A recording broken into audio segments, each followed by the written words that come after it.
Vamos conversar agora com o professor e conselheiro de saúde do COI, Emílio Matos, sobre esse anúncio feito ontem pelo ministro Queiroga em cadeia nacional de rádio e TV no domingo, dizendo que em breve baixará um ato normativo para retirar a emergência em saúde decorrente da Covid. E uma das consequências da retirada dessa emergência, e na época, durante a emergência, se pode utilizar vacinas que ainda não têm o certificado definitivo da Anvisa.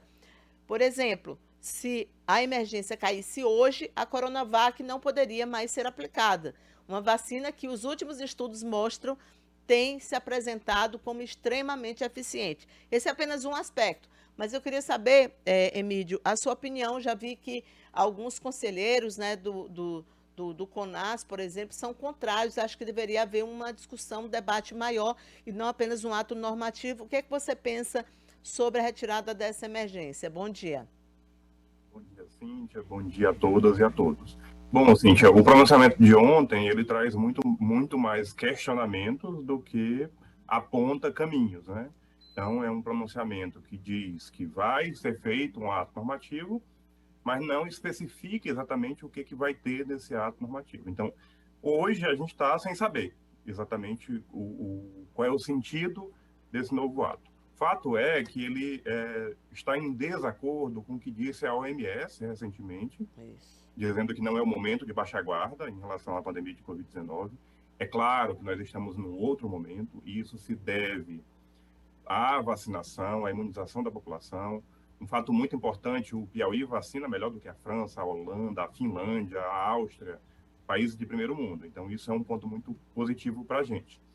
Mas um outro ponto é um pronunciamento que se desloca da realidade quando faz parecer que o governo federal foi atuante no combate à pandemia de Covid-19. E o que nós vimos é que o governo federal trabalhou o tempo todo contra as medidas de proteção da vida. É preciso que a gente recorde isso, que o Supremo Tribunal Federal agisse, dando aos estados e municípios a possibilidade de elaborar medidas rígidas de controle da pandemia. Então, nesse momento, a gente fica pensando, Cíntia, talvez a gente devesse até inverter aqui os papéis, né? Mas eu te perguntar, porque eu acho que é muito mais uma coisa de comunicação. Qual é a intenção desse pronunciamento? É ver qual vai ser o impacto na opinião pública e, a partir daí, dosando esse novo ato, fazer com que o calendário do vírus reconheça e dialogue com o calendário eleitoral.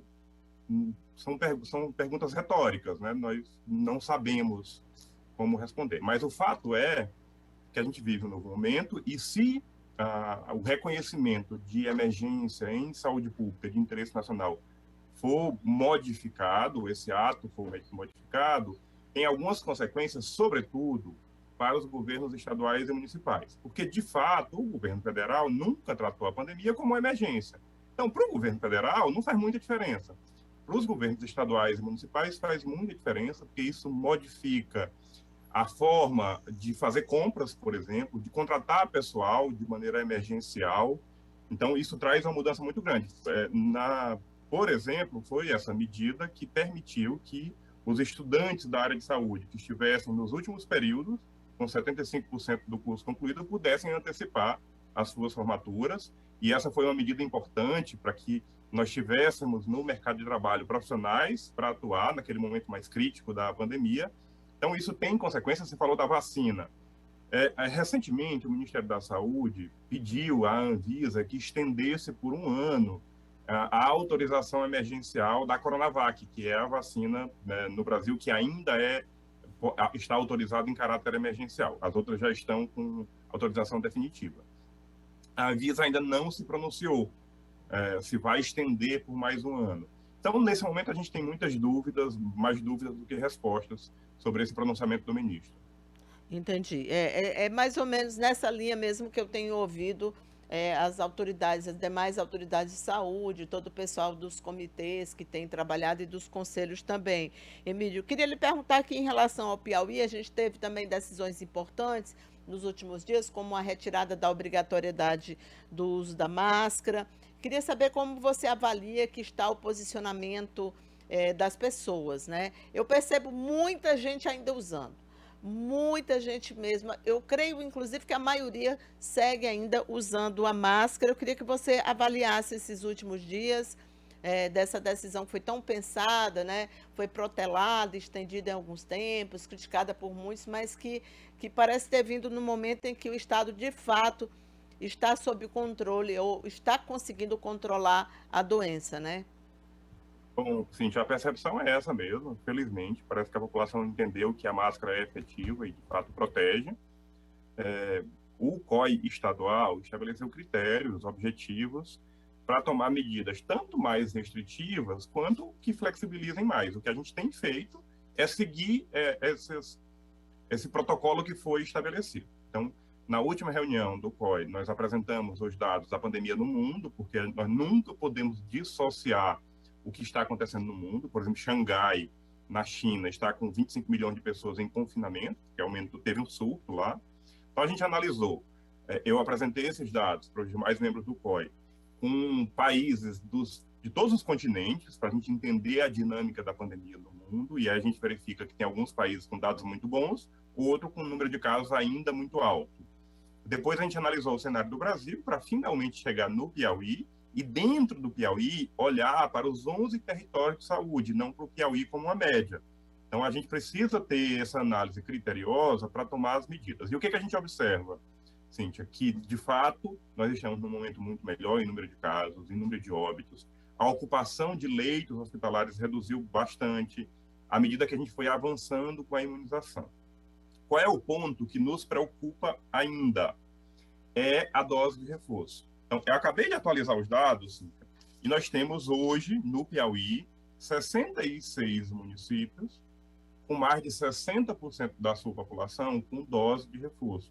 Isso corresponde a 29% dos municípios piauienses. É muito pouco ainda. Por que esse é um ponto de preocupação? A literatura tem mostrado repetidamente que se uma pessoa foi infectada pela variante Ômicron do novo coronavírus e ela não estiver com a dose de reforço, há ainda um risco grande dela adoecer gravemente e eventualmente, inclusive, evoluir para óbito. Por conta disso, o COI estadual resolveu estabelecer como ponto de corte que pode condicionalmente retirar a máscara em ambiente fechado se aquele município tiver atingido 60% da sua população com dose de reforço. Por que condicionalmente? Para alguns grupos populacionais continua sendo obrigatório. Idosos, pessoas imunossuprimidas, em alguns ambientes, comunidades de saúde, transporte público, inclusive em táxi, em Uber, enfim, continua sendo obrigatório o uso da máscara. Então, nesse sentido, o COI estadual tem agido sendo inclusive conservador, porque ser conservador nesse sentido em saúde pública significa proteger vida, e é nesse sentido que a gente tem agido no COI estadual de maneira unânime entre os membros do COI. Emídio, olha, muito obrigada pelas informações mais uma vez e pela disponibilidade. Bom dia para você. Bom dia, saúde para todos nós. Para nós, 7h27. Já já a gente vai saber